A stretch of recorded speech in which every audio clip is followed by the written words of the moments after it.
And then this year, our daughter Winona came through.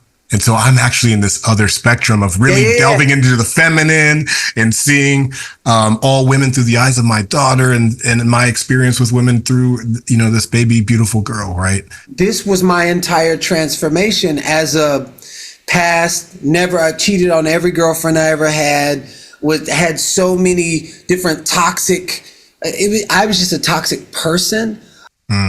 And so I didn't know how to handle myself around women. But it wasn't until I desperately wanted a relationship with my daughter that led me into all of this deep spiritual work. I mean, over 15 years dedicated to learning what's inside of me that my daughter doesn't trust. And then after my 10-day silent retreat, 5 days in the dark, masters in spiritual psychology, just doing all of this stuff, after the darkness, a guy had asked me, and I'm going to get right into what it's like to have a son. But a guy had asked me, and a person who never saw himself being a devoted husband, being married, being committed, like ever. It's safe to say you can get any girl you want. I said, yep. He said, get a date with your daughter. And I never had somebody look me straight in my face, not from ego, but something I needed to hear. And tell me and just give me an opportunity to rise into who I am now. From that moment, I decided people say that affirmations don't work, affirmations that you don't believe. I affirmed that I'm the most powerful representation of who my daughter will marry one day.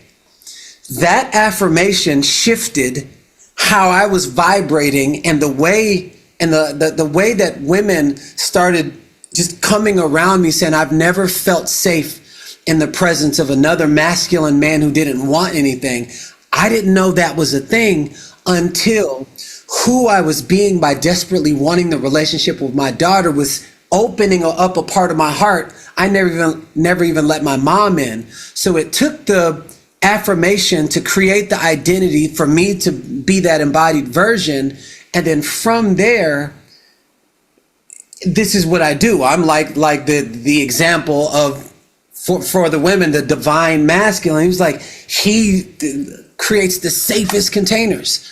Now to have a son and to have basically re-raised the little boy, because I'm surrounded by a lot of boys pretending to be men with no examples on how to live with an integrity and an honor and have clean energy. They've never really seen it like I did.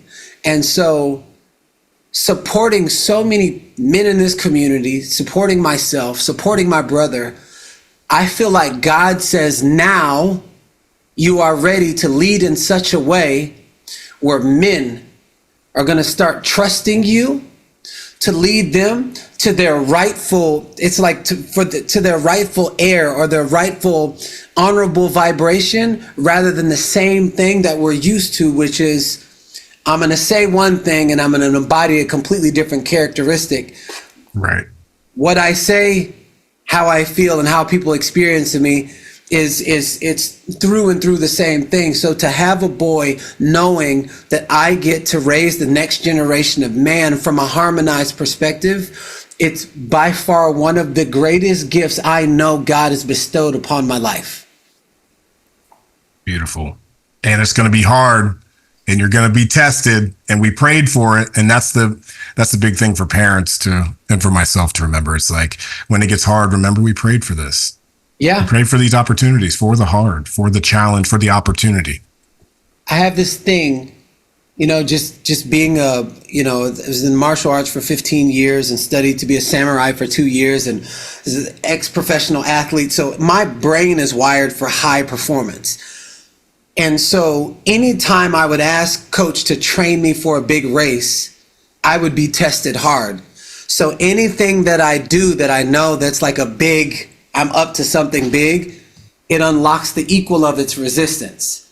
So raising, yes, I feel the next variation of man in 2024 in this environment That is probably one of the biggest challenges and biggest tests I think I've ever been blessed with. And I'm not going to say that I'm fully ready, but I'm as ready as I'm going to be until the new challenges come.